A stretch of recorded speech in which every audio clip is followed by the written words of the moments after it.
गोविंद शिल्प घेऊन येत आहे एकूण 80 ट्विन बंगलोचा भव्य दिव्य पंढरपुरातील एकमेव प्रकल्प। आमच्या प्रकल्पाची वैशिष्ट्ये मनाला शांती देणारं महादेवाचं मंदिर, मुख्य रस्ता सुमारे 30 फुटांचा, अंतर्गत रस्ता सुमारे 20 फुटांचा, ग्रामपंचायत योजनेचा प्रत्येक बंगलोजला स्वतंत्र नळ, सांडपाण्याची सुरक्षित विल्हेवाट, सर्व टाइल्स ग्लॉसी आणि नामांकित कंपनीच्या, सर्व स्टेअर, खिडक्या, चौकटी सुपर ब्लॅक ग्रेनाइट, दोन्ही अटॅच बाथरूम पूर्णपणे टाइल्स, पंतप्रधान हर घर नळ योजना पूर्णत्वाकडे, bathroom, basin, kitchen, CP fittings हे जगवार कंपनीचे, स्टील वर्क पूर्णपणे जिंदाल कंपनीचे, 1000 लिटर पाण्याची टाकी, 150 लिटर सोलर वॉटर हीटर सोबत वॉटर प्युरिफायर, प्रत्येक बंगलोजला स्वतंत्र पार्किंग, दर्शनीय भाग पूर्णपणे डॅटो टाइल्स, टाटा प्रवेश कंपनीचे आकर्षक भक्कम दरवाजा, फुटी उंचीचे सुरक्षित कंपाऊंड। मग विचार काय करताय? गोविंद शिल्प, पत्ता गट नंबर 95, हॉटेल अंगण शेजारी, टाकळी रोड, पंढरपूर। ताज्या घडामोडी पाहण्यासाठी आमच्या YouTube चॅनलवरील PVR म्हणजेच पंढरी वार्ता या न्यूजला सबस्क्राइब करा आणि शेजारील बेल आयकॉनवर क्लिक करा।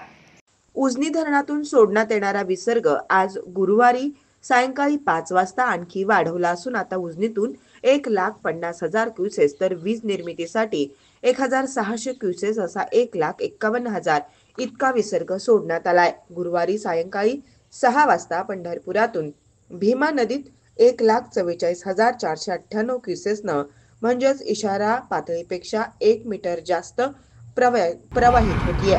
दरम्यान पंढरपुरातील व्यास नारायण झोपडपट्टी, अंबिकानगर झोपडपट्टी येथील अगदी नदीलगत झोपड्या टाकून वास्तव्य करीत असलेल्या कुटुंबांना स्थलांतरित करण्यात आलंय। पंढरपूर नगरपालिका प्रशासन व महसूल प्रशासनाचे अधिकारी कर्मचारी सातत्यानं परिस्थितीवर लक्ष ठेवून आहेत। तर आज दुपारी आमदार समाधान आवताडे यांनीही चंद्रभागा काठच्या परिसरास भेट देऊन पाहणी केली व अधिकारी वर्गास योग्य त्या सूचना दिल्या।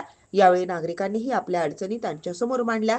तर पुराच्या परिस्थितीमुळे स्थलांतरित झालेल्या कुटुंबांना श्री विठ्ठल रुक्मिणी मंदिर समिती मार्फत फूड पॅकेट वाटप करण्यात येत आहेत। तसेच चंद्रभागा नदीपात्रात जीवरक्षकांची नियुक्ती करण्यात आली असल्याची माहिती मंदिर समितीकडून देण्यात आली आहे।